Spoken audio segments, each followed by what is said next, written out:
Saludos hermanos, que el Señor les bendiga. Hoy en este mensaje de la Escuela de Evangelismo vamos a tomar algunos temas que es importante que nosotros reflexionemos. Hemos leído Mateo 9, 35 al 38. Mateo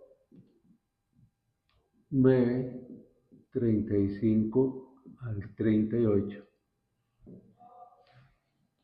Y el título de ese mensaje es, en relación con la personalización del Evangelio, es mi Evangelio, mi misión. Mi Evangelio,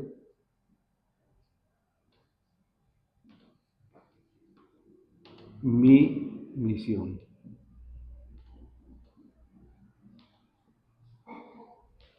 El tema general, como les digo, es la personalización del Evangelio.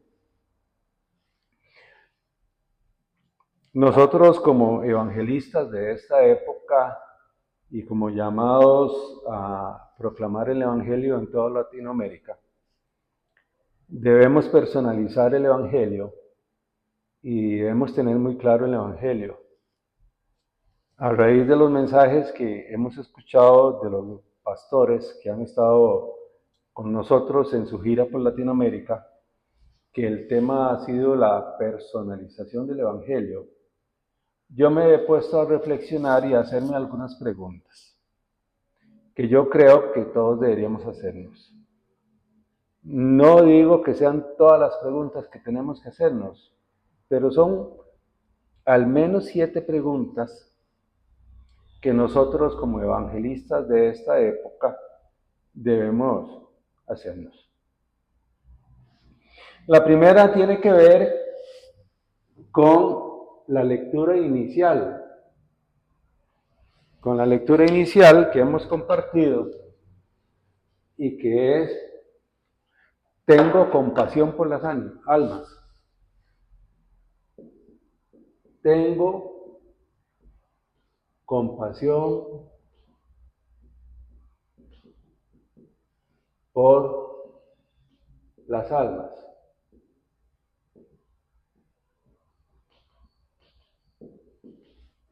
Realmente nos hemos hecho esa pregunta.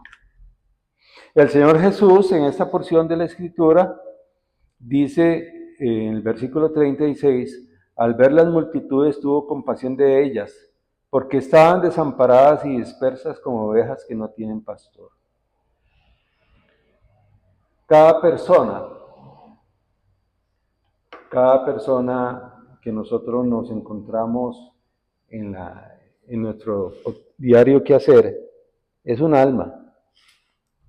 Es un alma que si no tiene a Cristo, ya sabemos las consecuencias que tiene y el estado espiritual en el que se encuentra, por causa del pecado de Satanás y de la separación de Dios.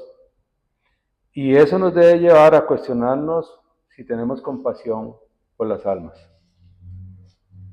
Siguiendo el texto que estamos leyendo aquí en Mateo 9, dice: entonces dijo a sus discípulos, a la verdad la mies es mucha, mas los obreros pocos. Rogad pues al Señor de la mies que envíe obreros a su mies. Vean qué interesante, hay una gran cosecha que nosotros tenemos que aprender a ver con ojos espirituales. Y lo otro que nos dice el Señor es oración.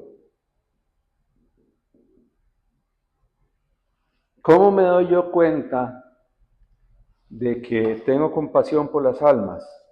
En primera instancia, no es un sentimiento, no es una emoción, es el deseo de que las almas sin Cristo le conozcan. Es tener esa compasión por ellas. Por ahí empieza todo. Yo creo que todos nosotros, cuando personalizamos el Evangelio, lo primero que el Espíritu Santo va a generar en nosotros es compasión. Compasión por esas almas perdidas. Compasión por esas almas que aún no conocen de Cristo. Y como dije, que están bajo esas tres condiciones, separadas de Dios, bajo la autoridad de Satanás y la otra condición, ¿cuál es? El pecado. Y nosotros, como evangelistas, como hijos de Dios, como personas que por su gracia hemos recibido a Cristo como nuestro Señor y Salvador, tenemos que tener compasión por las almas, por las multitudes de personas que están sin Cristo. ¿Cuál es la segunda pregunta que yo me he hecho y que quiero compartir con ustedes? Y es esa, y espero que se la hagan muy seriamente. ¿Por qué participo del culto? Del culto de la iglesia. ¿Por qué? ¿Por qué yo voy a la iglesia? ¿Para qué yo voy a la iglesia? ¿Qué me mueve a mí a ir a la iglesia? Dentro de la personalización del Evangelio, eso tiene que tener una respuesta clara, una respuesta bíblica. Yo no voy a la iglesia, al culto, porque es que ese día me toca predicar. O no voy a la iglesia, al culto, porque ese día me toca participar de la alabanza. Pues gracias a Dios que nos permite y nos da esas oportunidades. Pero ¿por qué yo voy al culto? Y es que esta pregunta yo quiero que nos la hagamos porque yo la he hecho a hermanos en Cristo, veteranos en el Evangelio, y por lo menos uno me dijo, después de 30 años de asistir a una iglesia cristiana, me dice, nunca me lo había preguntado. 30 años, nunca me lo había preguntado. ¿Cuál sería nuestra respuesta? Pues lo que nos dice Hechos 2:42. Hechos 2:42, que ustedes lo conocen, la palabra de Dios, bueno, en ese contexto era el mensaje de los apóstoles. Hechos 2:42, la comunión, el partimiento del pan y la oración. Lo voy a leer para ustedes. Hechos capítulo 2, versículo 40. Perseveraban en la doctrina de los apóstoles, en la comunión unos con otros, en el partimiento del pan y en las oraciones. A eso debemos ir al culto. Ahí debemos participar del culto para alimentarnos de la palabra de Dios, para compartir con los hermanos, para tener comunión y para orar. Acuérdense de Hechos 1:14. Pero también Hebreos 10, 24 y 25 nos dice por qué también nosotros debemos participar del culto. No es una obligación, no es algo que debemos tomar como una rutina pesada. No, de ninguna manera. Dice la palabra de Dios, Hebreos 10, 24 y 25, y considerémonos unos a otros para estimularnos al amor y a las buenas obras, no dejando de congregarnos como algunos tienen por costumbre, sino exhortándonos y tanto más cuando veis que aquel día se acerca. El propósito del culto y de la congregación con los hermanos es, pues obviamente, las oraciones, la palabra de Dios, la comunión, pero también es para estimularnos al amor, dice ahí, para estimularnos al amor y a las buenas obras. Es, llamémoslo así, una inyección de ánimo, una inyección de fuerzas para ustedes y para mí cuando asistimos al culto. Otra pregunta que debemos hacernos y que yo creo que algunas personas creyentes, tal vez, digo yo, tal vez, no sabrían responder. ¿Por qué y para qué vino Cristo? ¿Por qué? ¿Y para qué vino Cristo?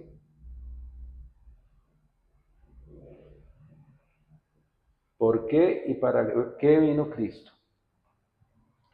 Y eso también dentro de la personalización del Evangelio debemos tener absolutamente claro. ¿Por qué vino Cristo? ¿Para qué vino Cristo? Pues vino porque es el cumplimiento de la promesa de Génesis 3:15. Tenemos claro eso. Vino a consecuencia del pecado original. Tenemos claro eso. Vino porque era necesario restaurar el sacrificio de sangre, según nos lo dice Éxodo 3:18. Y también porque es Emmanuel, Dios con nosotros, Isaías 7:14. Dios se hizo hombre, y dice Filipenses capítulo 2, ahí lo pueden leer, pero Dios mismo se humanó, se hizo hombre, se hizo siervo para morir por usted y por mí. Y ese Emmanuel, Dios con nosotros, nos dice Mateo 16:16, que es el Cristo. Y no solo dice el Cristo, el Hijo del Dios viviente. Eso es un reconocimiento de la deidad de Jesús. ¿Por qué y para qué? Porque era necesario resolver el problema del pecado original. Era necesario el cumplimiento de la promesa de Génesis 3:15. Era necesario el sacrificio de sangre de Éxodo 3:18. Era necesario que Dios mismo estuviera con nosotros, Isaías 7:14. En Mateo 1:21 al 23, vemos el cumplimiento de esta promesa, de esta profecía. Y en Mateo 16 vemos exactamente las palabras que Pedro dijo al Señor: tú eres el Cristo, el Hijo del Dios viviente. En ese momento Pedro reconoció íntegramente quién era Jesús. Hay una cuarta pregunta.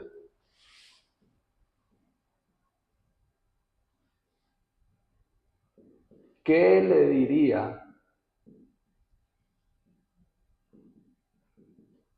a una persona que me pregunte por mi fe?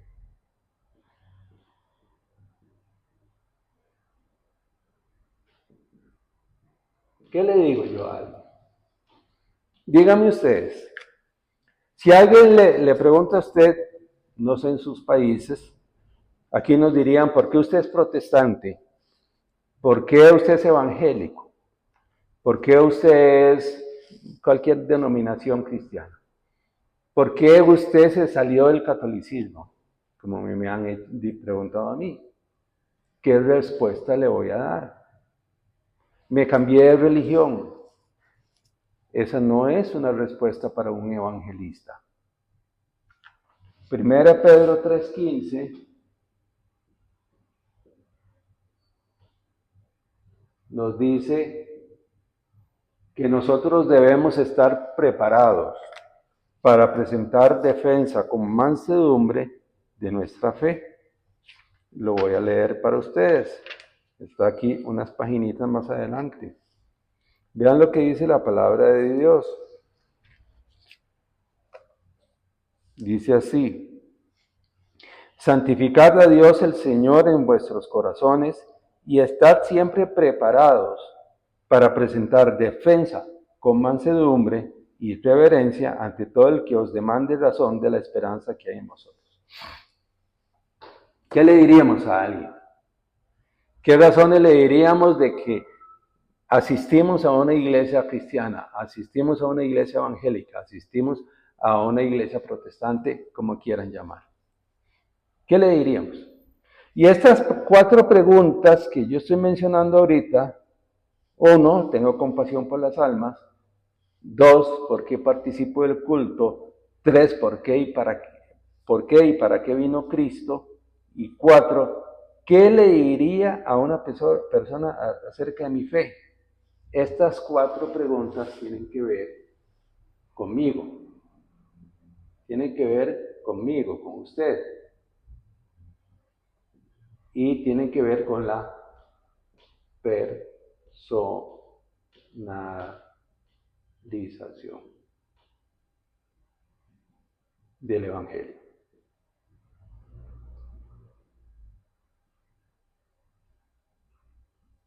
Hágase estas 4 preguntas. Hágase estas 4 preguntas y reflexionemos. Yo me he puesto a reflexionar mucho sobre esto con respecto a la personalización. El cristianismo bíblico, como ya hemos dicho y hemos escuchado muchas veces, no es una religión más. Porque cuando decimos que el cristianismo bíblico es una religión, estamos poniendo al mismo nivel todas las religiones. Y sabemos que el cristianismo bíblico no es una religión. ¿Por qué? Porque el cristianismo bíblico se basa en un versículo. Bueno, voy a decirlo así, en un Juan 14:6. Jesús dijo, yo soy el camino, la verdad y la vida, y nadie viene al Padre sino por mí. El cristianismo bíblico no es una religión, no es otra religión. No sé si a ustedes, a mí sí me ha ocurrido que me dicen es que todas las religiones llevan a Dios. No, eso es absolutamente falso. Pero nosotros como creyentes tenemos personalizado el Evangelio. Podemos responder con claridad, podemos responder espontáneamente y con naturalidad a estas 4 preguntas. ¿Por qué vas a la iglesia? Y que uno responda, nunca me lo había preguntado. ¿Qué pensás? No voy a hacer esa pregunta porque me adelanto. ¿Tenés compasión por las almas? ¿Realmente, como dice Jeremías, tenés un fuego ardiente dentro de tu corazón que te impide retener el mensaje? O más bien al contrario, que te impulsa a proclamar el mensaje del Evangelio. Jeremías en cierto momento él quiso resistirse a proclamar el Evangelio, porque no había frutos. A Jeremías estaba viendo con sus ojos carnales, con sus ojos naturales, y él no había frutos. Y él decía, traté de resistirlo, traté de sufrirlos, la palabra que usa, pero no pude, porque tenía un fuego ardiente dentro de mí. El apóstol Pablo dice, ¡ay de mí! Si no me predicara el Evangelio, porque me es impuesta necesidad. Oro a Dios para que cada uno de nosotros tenga en su corazón ese fuego, esa compasión por las almas y esa necesidad de proclamar el Evangelio. Y como les digo, estas 4 preguntas tienen que ver conmigo, con la personalización del Evangelio. Pero también me hice otras 3 preguntas.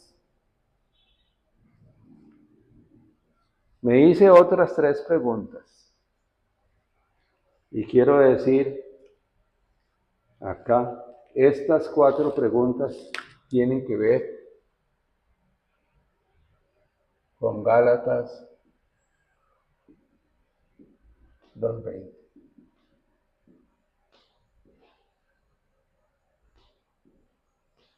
Vivo a Cristo.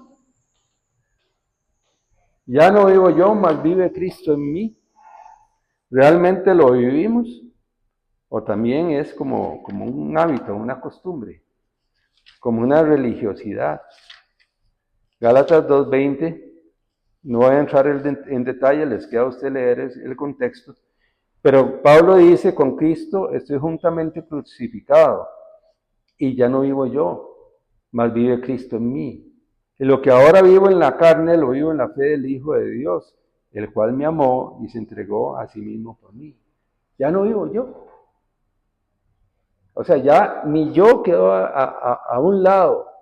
Mis pensamientos, mis deseos, mis intenciones tienen que quedar a un lado. En mi mente y en mi corazón lo único que quería haber es un anhelo ardiente de hacer la voluntad de Dios. Por eso es que hay que hacerse estas 4 preguntas. ¿Cuál es la 5ª pregunta? Y eso tiene que ver con las personas que nos rodean, con el prójimo. Todo eso tiene que ver conmigo. Lo que sigue tiene que ver con el prójimo. Ahorita lo voy a apuntar. ¿Cómo veo a las personas que están sin Cristo? ¿Usted se ha preguntado eso?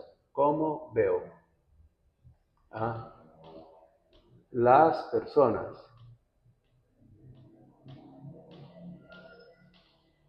que están sin Cristo?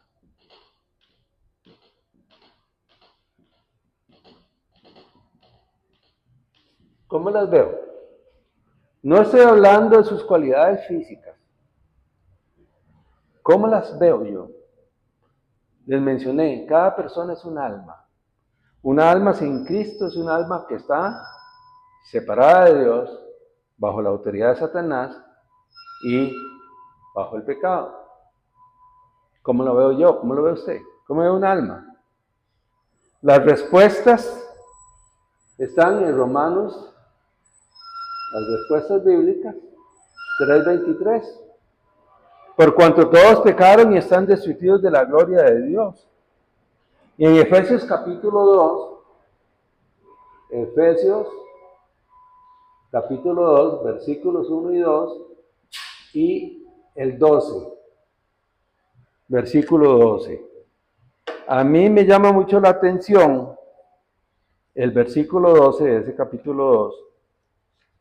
Los 2 primeros versículos no los voy a leer, Efesios 2, 1 y 2, porque ustedes lo conocen y ha sido mencionado muchas veces. Vea lo que dice el apóstol Pablo, inspirado por el Espíritu Santo, en Efesios 2:12. En aquel tiempo estabais sin Cristo, alejados de la ciudadanía de Israel y ajenos a los pactos de la promesa, sin esperanza y sin Dios en el mundo. Vean y resalte eso. Sin esperanza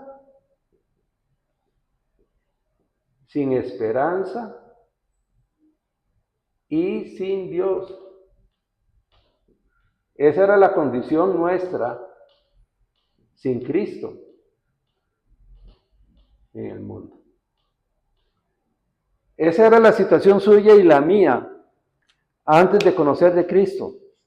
Vean por qué las religiones, o sea, el cristianismo bíblico no debe confundirse con una religión más.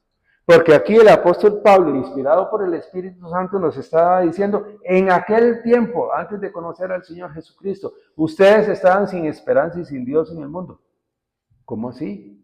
Si yo era una persona religiosa, yo cumplía con mis preceptos, yo iba a la reunión de mi grupo, de mi iglesia, lo que usted quiera, yo era una persona que asistía y cumplía con todo eso. Si no tiene a Cristo en su corazón, está sin esperanza y sin Dios en el mundo. ¿Cuántas personas hay en este mundo engañadas? ¿Cuántas personas están engañadas por la religión? ¿Cuántas personas creen que están haciendo lo bueno? Como dice el proverbio, hay camino que parece derecho, pero su final es muerte. ¿Cuántas personas están haciendo cosas que les parece correctas, espiritual y moralmente, y sin embargo están en esta condición de sin esperanza y sin Dios en este mundo? ¿Usted se ha hecho esa pregunta? ¿Cómo veo yo a las personas? ¿Cómo veo yo a aquellas personas que están sin Cristo? ¿Qué hay en mi alma y en mi corazón por esas personas que están sin Cristo? Y viene una 6ª pregunta. Voy a ponerla aquí, porque son solo 7. Así es que me cae aquí. Viene una 6ª pregunta que debemos hacernos. ¿Por qué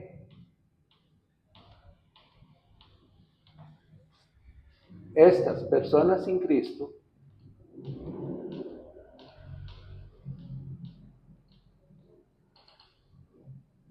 sin Cristo, estos de aquí, hacen lo que hacen.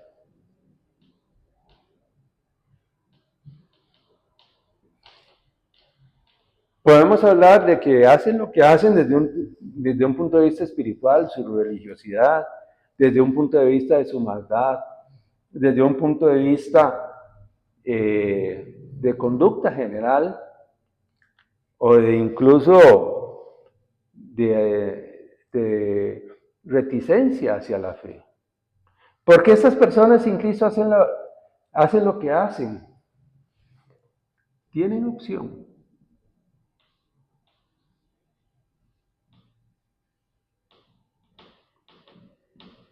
Por eso les dije que podían ser 8 preguntas, pero en realidad esta es una sola.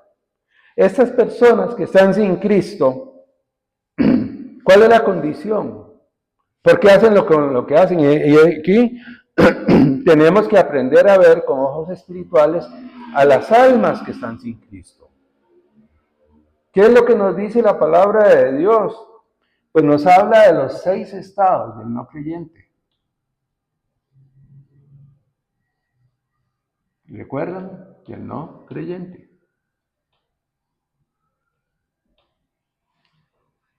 Tenemos que tener siempre eso en mente. Esa persona que está sin Cristo, además de que no tiene esperanza, ni Dios en este mundo, está en esta condición de los 6 estados del no creyente, que no voy a entrar a detallar, pero están en Juan 8:44, en esa condición, hijos del diablo. Así están, aunque suene grosero decirlo, pero están haciendo la voluntad de Satanás. También 1 Corintios 10:20. 1 Corintios 10:20, donde nos habla de que están en la idolatría, están sirviendo a los dioses, a los demonios. Nos ponemos a pensar que esas personas que van, en mi caso, a 3 cuadras del local de la iglesia, hay una iglesia católica muy reconocida aquí en Costa Rica, a la que todos los años, bueno, en realidad todos los días, viene gente a hacer romería y a entrar de rodillas a rendirle culto a una figura de piedra, a los demonios. Tenemos que ver a las personas en su condición espiritual.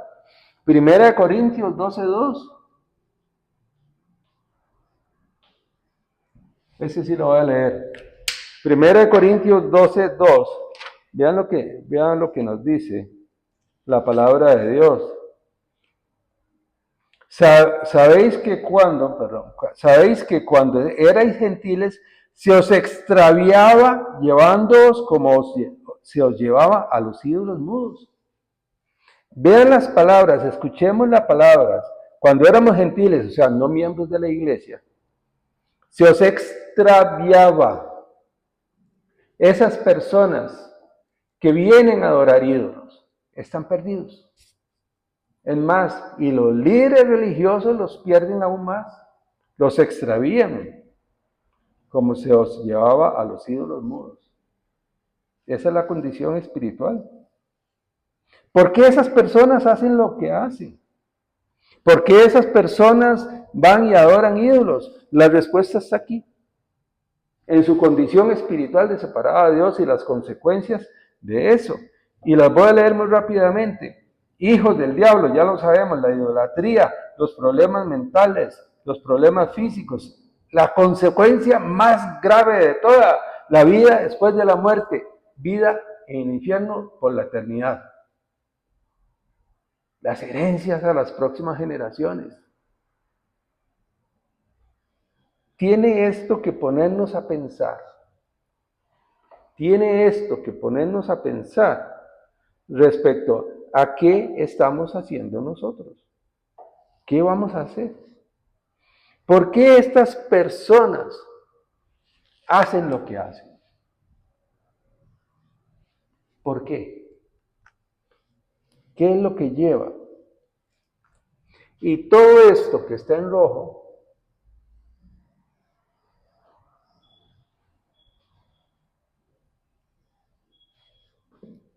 ¿Tiene que ver con quién?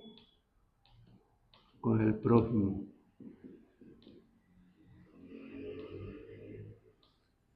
Tiene que ver con los demás. ¿Cómo veo a las personas? Tengo compasión por las almas. Las puedo ver en mi espíritu, en mi corazón, como personas que están sin Dios en este mundo. Puedo ver en esas personas que si yo no les predico a Cristo, si yo no oro a ellos, oración más evangelio, por supuesto.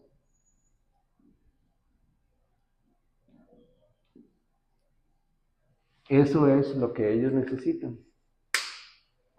Tal vez, me atrevería a decir, no solo lo que ellos necesitan, sino lo que ellos demandan. Lo que ellos están demandando a gritos.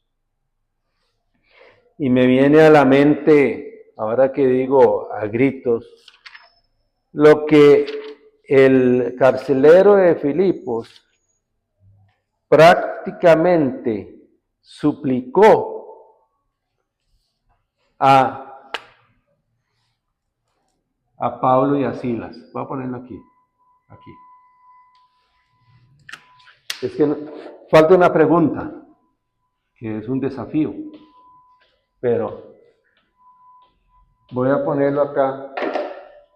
Hechos 16.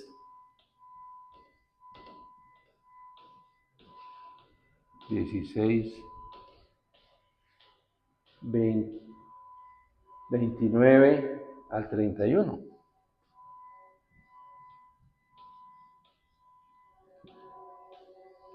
Por eso les digo, hay personas que están demandando, que están rogando sin saber, son ciegos, están siendo engañados. Y ellos tienen un anhelo en su corazón por agradar a Dios, solo que lo hacen de la manera equivocada, porque están siendo engañados. Y escuchemos las palabras en Hechos 16, 29, 30 y 31. Y yo siempre, creo que ya se los he dicho, siempre trato de imaginarme esta escena. Siempre trato como de imaginar, como si fuera una dramatización, trato de imaginarme esta escena. Y escuchemos las palabras de la Biblia. Él entonces, el carcelero, pidiendo luz, una bonita alegoría a la luz del Evangelio, porque él estaba en oscuridad, se precipitó adentro y temblando se postró a los pies de Pablo y Silas. Imaginemos eso, imaginemos esa escena, imaginemos que su vecino, su compañero de trabajo, su pariente o los míos, están así, pidiendo luz, demandando la luz de Cristo, aunque ellos no la conocen. Están demandando dirección porque ellos quieren agradar a Dios, pero como dice Pablo, no conforme a ciencia. Es decir, no conforme al conocimiento de la palabra de Dios. Temblando se postró, es que imagínense eso, imaginen temblando, caer postrado delante de Pablo y de Silas y les hace una sola pregunta. Y sacándolo les dijo, señores, ¿qué debo hacer para ser salvo? ¿Cuántas personas, cuántos prójimos, por así decirlo, hay por usted conocido que están clamando en su ignorancia por hacer algo para ser salvos? Y eso tiene que impactarnos, tiene que de verdad movernos, tiene que hacer algo en nuestra vida, de saber que hay personas que demandan saber qué deben hacer para ser salvos. Y el versículo 31,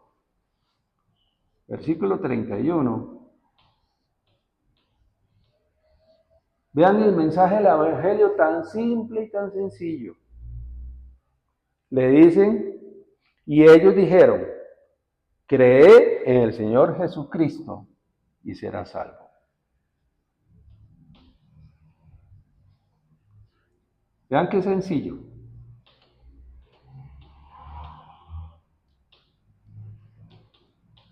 Vean qué sencillo. Claro, seguimos leyendo ahí y vemos en el 32 que dice, y le hablaron la palabra del Señor y a él y a todos los que estaban en su casa, y vemos en el versículo 34, y se regocijó el carcelero con toda su casa de haber creído a Dios. Porque le dieron el mensaje,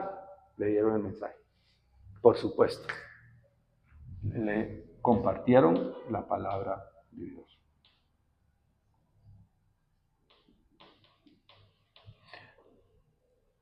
Hermanos, como les dije hace un ratito, esto tiene que ver conmigo. La personalización del Evangelio. Que sea, como dice el apóstol Pablo, que sea mi Evangelio. Que sea mi Evangelio, que sea su Evangelio, que sea su propiedad ese Evangelio. Que yo lo tenga impregnado en mi ser, el Evangelio, para que me lleve a ver a las personas, al prójimo con estos ojos. ¿Cómo los veo yo? Veo que hay personas que están demandando saber algo para recibir salvación, que van por caminos de oscuridad, que van por caminos equivocados, que son engañados, como leímos ahora en 1 Corintios 12:2. Y aquí es donde viene la última pregunta. La voy a poner aquí. La pregunta número 8. Pregunta número 8, que es la que yo quiero que usted se haga ahora, en oración, delante de Dios. Que usted hable con el Señor y pregunte cuál es la misión o ministerio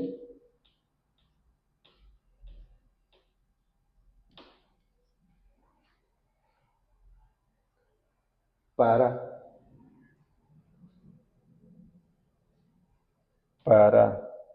toda mi vida.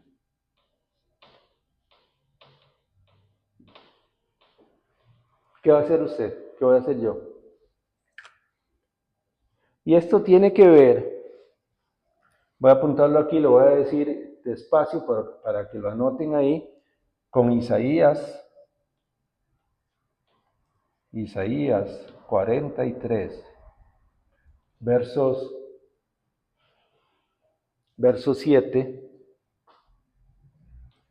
como el Señor nos crió para su gloria, no para llevar gloria a nosotros, con Marcos 16:15, que tenemos que llevar el Evangelio, y por supuesto con Hechos 1:8. Isaías 43:7, Marcos 16:15 y Hechos 1:8. Hermano, con toda sinceridad le digo, hagámonos estas, 7 preguntas, 7. Yo sé que hay 8 preguntas, pero son 7 preguntas. 7 preguntas, aquí hay 2.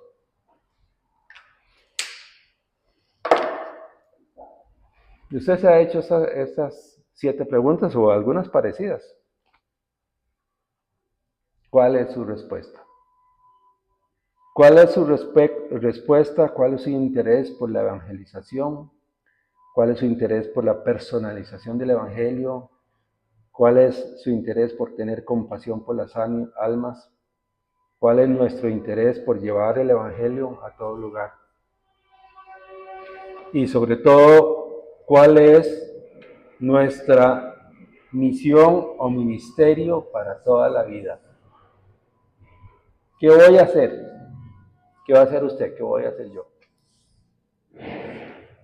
Les dejo estas inquietudes, estas reflexiones, para que meditemos y con la guía del Espíritu Santo y en oración obtengamos respuestas eternas que trascienden el tiempo y el espacio, pero sobre todo que cambian vidas.